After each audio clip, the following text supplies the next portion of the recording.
معانا النهارده عجينة البيتزا اللي كلكم طلبتوها مني، عايزين عجينة هشة من غير تكاليف كتير، وفي نفس الوقت تبقى زيها زي البيتزا اللي بنشتريها من برّه، عشان خاطر أنا مش هادفع في البيتزاية الواحدة 100 جنيه أبدًا. تعالي أقول لِك تعملي إيه، هتدفّي كوباية مَيّة وده هيبقى المعيار بتاعِك نفس الكوباية ما تغيّريهوش، هتحطي معلقة خميرة فورية، معلقة سكر معلش السكر وقع، فهي هتبقى معلقة واحدة على معلقة كبيرة خميرة، وهتحطي عليهم كوباية دقيق وكوباية مَيّة، قلّبيهم كويس أوي وسيبيهم على جنب حوالي نُص ساعة، مش لازم تبقى طرية ومش لازم تبقى سايبة، قلّبيهم على بعض وخلاص ما لكيش دعوة، سيبيهم على جنب.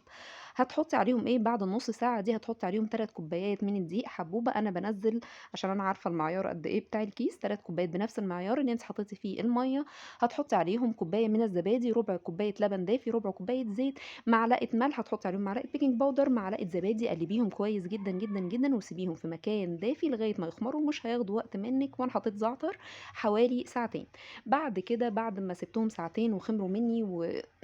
يعني أهو كده ده معناه إن هي بقت عجينة كويسة، هتدهنيها في الزيت. هاعمل إيه بعد ما خمرت نُص تخميرة، هاقسّمها كده بالسكينة وهاقطّعها لكِوَر، كل كورة دي هتعمل لي بيتزا. ما تنسيش تبلّي إيدِك بالزيت قبل ما تعملي الكِوَر دي، حطّيها بقى الساعة التانية عشان تخمر معاكِ.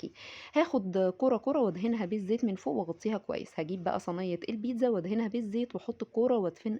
وافردها كويس، شايفين بتتفرد إزاي، فردة البيتزا دي إعجاز يعني. احشيها بأي حاجة، أنا حطيت صلصة البيتزا، حطيت فلفل، بصل، زيتون، وحطيت طبعًا قطع من chicken strips وقطع من الموتزاريلا كده مقلبظة شوية ودخلتها